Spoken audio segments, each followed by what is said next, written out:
Chapter 9. Thinking and the I Thought.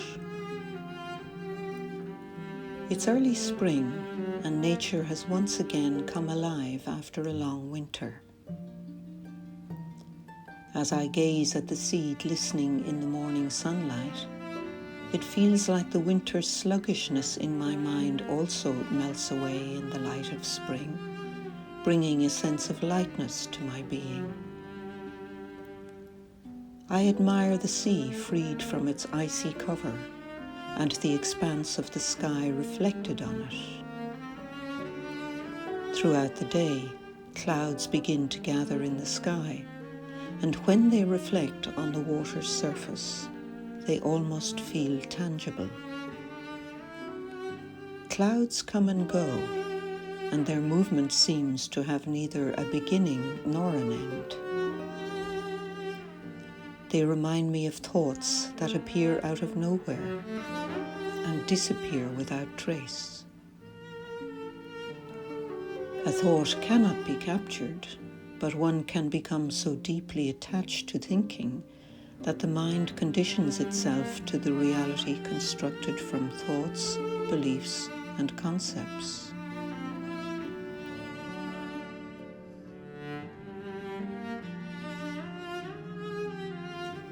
The most powerful thought is the I thought. It creates a personal center, a kind of hub around which everything else is built. I am an independent and conscious individual with the ability to think, and the power to choose my own thoughts is a statement that we rarely question. It is based on the belief in a conscious self within the body. We assume that within the body lives a self that thinks and creates thoughts, categorizes them, and is aware of them. It is a character to whom everything seems to be happening, and therefore all experiences feel very personal. Intellectual contemplation of the matter inevitably leads to the chicken or egg meme. Therefore, one must dive deeper in order to gain an understanding of the nature of thinking and the I thought. Attention must be withdrawn from all that is objective, bypassing the mind and turning to I amness. Only consciousness is aware, and I amness is like a spaceless space which enables abiding knowingly as awareness and becoming aware of the movements of the mind.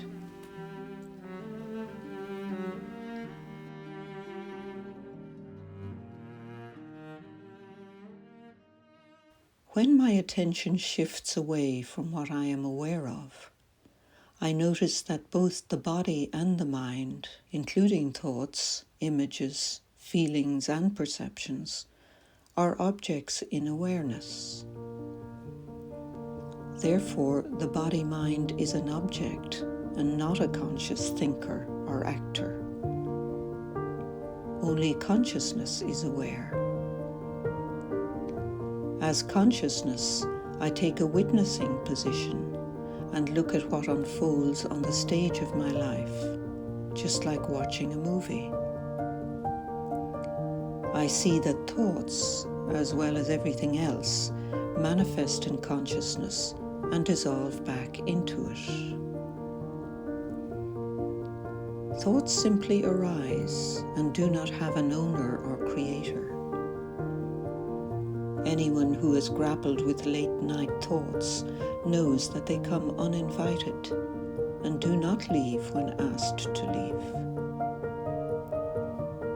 Thus, it seems evident that I cannot choose thoughts, and if I did, it would be natural to select only good and pleasant thoughts.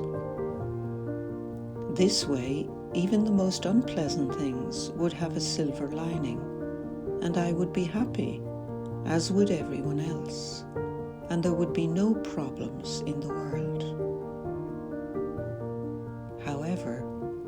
this is not the case. Why is that?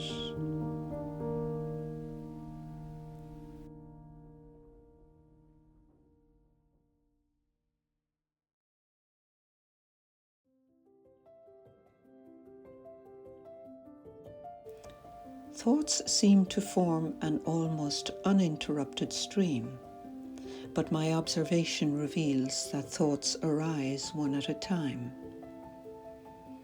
They appear out of nowhere, and when one thought disappears, it is always followed by another, which in turn vanishes and makes room for a new one.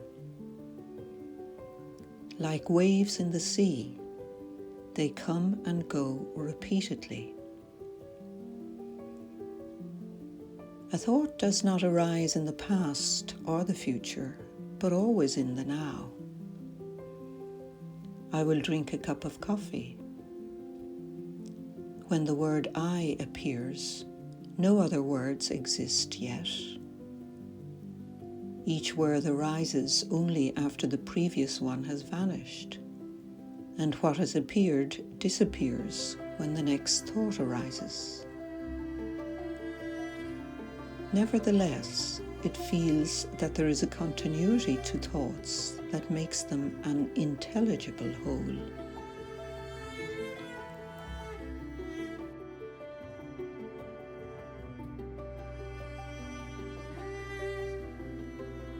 I spend a lot of time observing thoughts and realize that a thought cannot in any way know that it is a thought, just as the body cannot know that it is a body.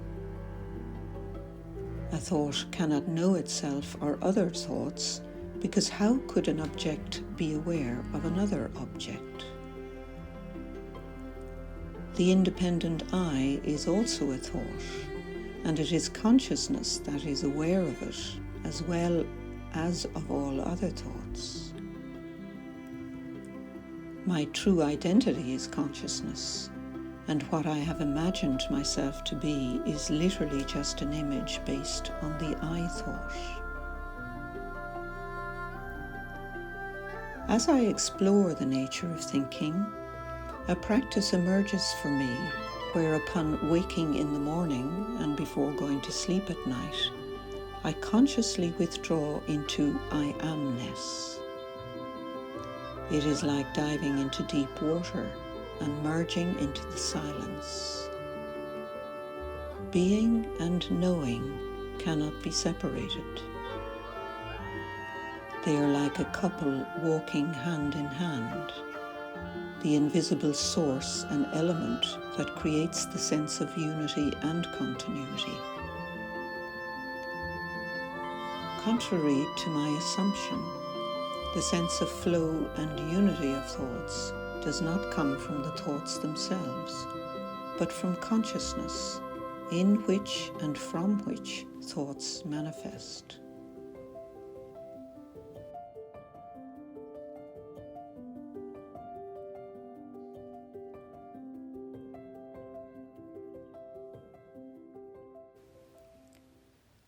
One morning, I linger in bed longer than usual and fall into a nameless land, marked by both peace and vigilance at the same time. The silence is unbroken until the thought, "What if?" suddenly emerges and gives rise to I thought. The I thought is like a thief that steals the sense of I from consciousness. Even though it is merely self-imitation, believing in it holds immense power. This gives rise to an I-centered world and a feeling of being a separate self. I am amazed to realize that all other thoughts are derivatives of the original I thought. The I thought emerges first. It is the root of the mind, without which there would be no other thoughts. After the first person appears, the second person follows, and then the third. But the second and the third would not exist without the first.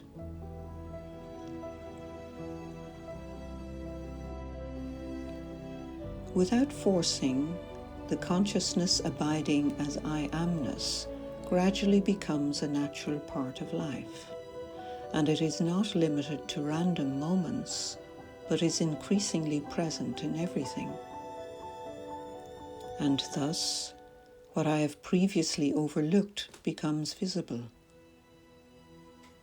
Subject and object are a pair that do not exist without each other.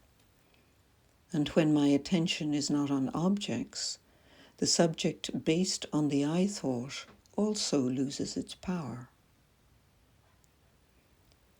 I am amazed at how joyful and free life can be when the conditioning to the I thought loses its grip. Detachment is not a process or achievement at the mental level.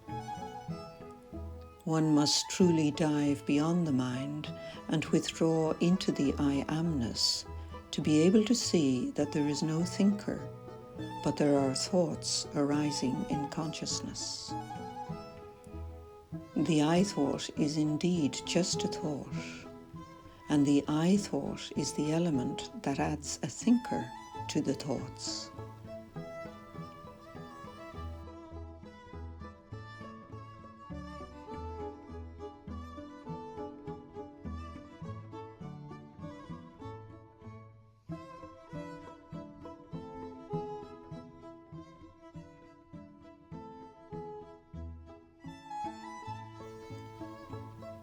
I learned to see that energy always manifests first, then a thought that names and labels it. Thoughts are movements of consciousness, and consciousness is the reality of thoughts, and it is the invisible infinite space where they manifest. No thought in itself ever contains the thought of the thinker, but the I thought appears only after the chain of thoughts ends. Only in hindsight does it appear that there is an I between and at the end of thoughts. The I thought is like a filler, though that ties together thoughts and sentences, creating an impression that there is an I next to or behind the thoughts, thinking, choosing, and controlling them. Yet the independent thinker is merely one thought among other objects. The endless and inexhaustible repetition of I ingrains in the mind the idea of a thinker, the reality of which we never even question.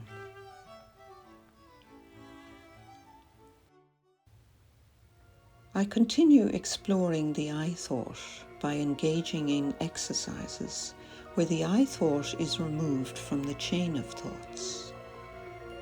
Lo and behold, thoughts become more transparent, and new and exciting insights start to flow into my mind. At the same time, it turns out that understanding does not reside in the mind, but literally underneath the mind, in the emptiness between thoughts and insights. Understanding does not take place as long as the mind is engaged with thinking, but only after the thinking process comes to an end. Once understanding is there, thinking emerges again from the nothingness and puts understanding into a comprehensible form. Only after this does the I thought enter the scene and adds the I to understanding, who says that I understand. Like a clown, it comes from behind the curtain to receive the applause and claims credit for what happened on the stage.